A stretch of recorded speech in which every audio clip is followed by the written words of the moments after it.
Hello students, NCERT based question on the topic mole concept. तो question है in 3 moles of ethane C2H6 calculate the following. हमारे पास ethane के 3 moles दिए हुए हैं, तो हमको इथेन के अंदर कार्बन एटम के मोल्स फाइंड आउट करने हैं, राइट। हमारे पास इथेन मॉलिक्यूल के 3 मोल्स दिए हैं और हमें कार्बन एटम के मोल्स फाइंड करने हैं, हाइड्रोजन एटम के मोल्स फाइंड करने हैं और इथेन के नंबर ऑफ मॉलिक्यूल्स फाइंड करने हैं, राइट। ये क्वेश्चन है हमारे पास। नंबर ऑफ मोल्स जो हैं, number of moles small n of C2H6 ethane कितने मोल्स दिए हैं? हमारे पास 3 मोल्स दिए हैं, राइट। अब देखिए, 1 मॉलिक्यूल जो इथेन का है, if I will write 1 molecule of ethane contains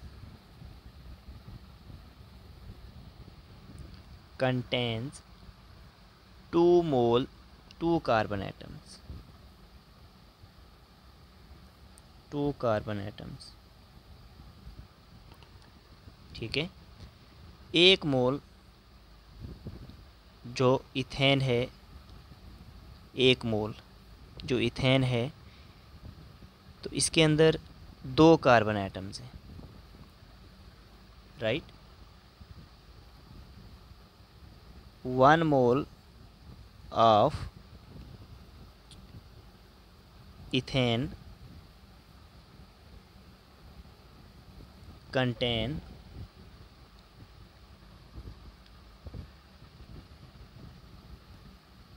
6 mole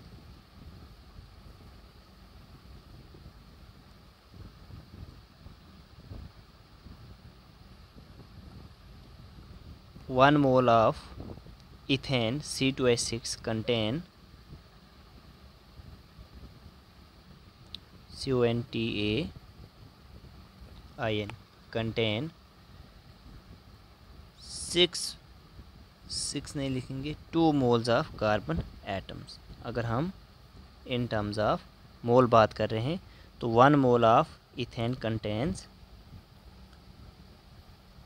2 mole of carbon atoms, right. अगर 1 मोल के अंदर हमारे पास कार्बन के 1 मोल इथेन के अंदर कार्बन के 2 मोल प्रेजेंट हैं, तो क्वेश्चन के अंदर हमें 3 मोल्स के लिए पूछा गया है। Therefore 3 moles of C2H6 contain, अगर 1 मोल के अंदर 2 मोल कार्बन एटम्स हैं, तो 3 मोल ऑफ इथेन के अंदर कितने कार्बन एटम्स होंगे? तो 3 2 6 लिखेंगे। 6 moles of carbon atoms,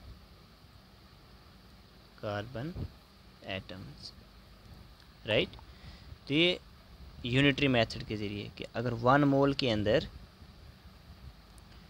2 moles हैं, 1 मोल ऑफ इथेन के अंदर 2 मोल्स हैं, तो 3 मोल्स ऑफ इथेन के अंदर कार्बन के कितने मोल्स होंगे? 6 मोल्स होंगे। तो ये फर्स्ट पार्ट का आंसर आया हमारे पास।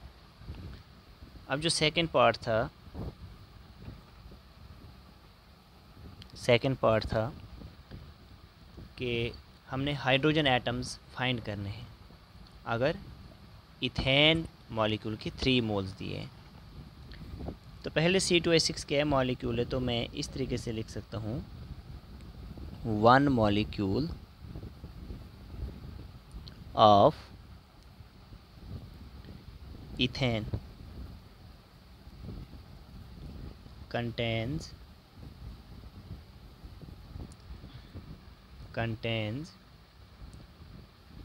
6 hydrogen atoms,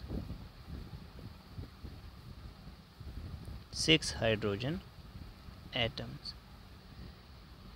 जो एक मॉलिक्यूल है C2H6, तो इसके अंदर 6 हाइड्रोजन एटम्स हैं। अगर मैं इन टर्म्स ऑफ मोल बताऊं, 1 mole of C2H6 contains 6 moles of hydrogen atom. अगर 1 मोल ऑफ इथेन के अंदर 6 मोल्स हैं हाइड्रोजन एटम के, तो देयरफॉर जो हमसे पूछा गया है 3 मोल्स ऑफ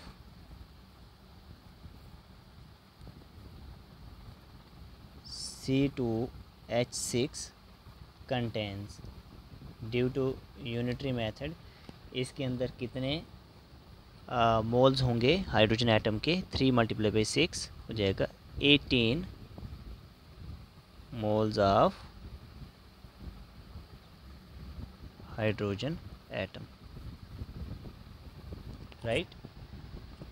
तो ये जो आंसर्स हमने फाइंड किए यूनिटरी मेथड के ज़रिए, यूनिटरी मेथड की बेसिस पे, कि अगर जो है वन थिंग की कास्ट जो है इतनी है, तो इतनी थिंग्स की कास्ट कितनी होगी, right. That's the unitary method. Okay, अब इसके अंदर जो हमारे पास थर्ड पार्ट है, थर्ड पार्ट में हमें क्या पूछा गया है, थर्ड पार्ट में हमें पूछा गया है कि आप बताइए इथेन के मॉलिक्यूल्स कितने होंगे। अब इथेन के मॉलिक्यूल्स बताने के लिए हमको क्या बताना है, number of molecules of ethane. और क्वेश्चन सेम वही है कि हमें जो मोल्स हैं, n is the number of moles C2H6 के, वो 3 हैं। हमें नंबर ऑफ मॉलिक्यूल्स बताने हैं। जैसा कि हम फार्मूला जानते हैं, एज नंबर ऑफ मोल जो है गिवन मास अपान में मोलर मास, और मोल का दूसरा भी फार्मूला होता है नंबर ऑफ पार्टिकल्स अपान में एवोगैड्रो नंबर, राइट। ये दोनों फार्मूलाज जो हैं, this one as well as this one, ये number of moles find out करने के फार्मूले हैं। अब हमें मॉलिक्यूल्स फाइंड करने मतलब पार्टिकल्स, तो ये वाला फार्मूला लगेगा, राइट। मोल्स हमें दे के रखा है, तो n की जगह मैं 3 लिखूँगा equal to number of particles, मतलब हमको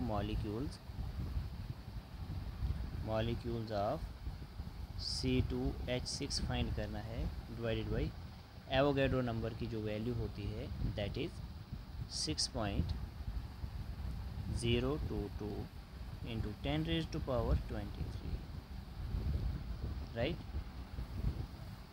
तो इसे हम जब सॉल्व करेंगे तो यहाँ से जो मॉलिक्यूल्स आ जाएंगे, molecules of C2H6 is it equal to 3 multiply by 6.022 into 10⁻23, right. और ये आ जाएगा हमारे पास कितना, 18.066 इंटू 10⁻23। लेकिन एक टॉपिक है साइंटिफिक नोटेशन, तो हमें इसको साइंटिफिक नोटेशन में लिखना है। तो साइंटिफिक नोटेशन में क्या होता है, फिर इसका हम फाइनल आंसर लिखते हैं। साइंटिफिक नोटेशन में बड़े से बड़े नंबर को या छोटे से छोटे नंबर को एक फॉर्मेट के तरीके से रिप्रेजेंट किया जाता है। एक फार्मूला है साइंटिफिक नोटेशन का, n multiply by 10 raise to power n। इस फॉर्मेट में हमने लिखना होता है, चाहे जितना भी बड़ा नंबर हो चाहे जितना भी छोटा नंबर हो।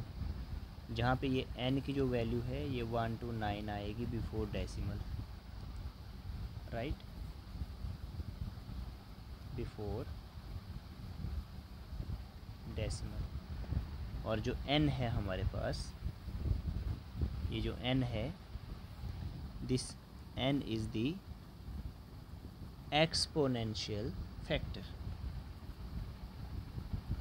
Exponential factor, right.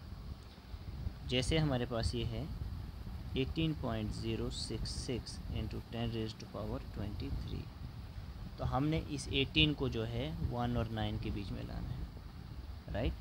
तो मैं इसे जो है, इस डेसिमल को जो है यहाँ से शिफ्ट करके यहाँ पे लाऊंगा और लिखूँगा 1.8066 इंटू 10 रेज़ टू पावर। कितने डेसिमल पीछे लाया, एक डेसिमल जो है पीछे लाया, एक डिजिट जो है पीछे लाया, तो उतना प्लस करना है, तो 10 रेज़ टू 24। तो ये हमारा क्वेश्चन का जो है ऊपर फाइनल आंसर होगा, राइट। तो हम आंसर में क्या लिखेंगे, 1.8066 into 10 raise to power 23, right. इतने मॉलिक्यूल्स होंगे। तो ये हमारे पास इस क्वेश्चन का आंसर है। Okay, thank you.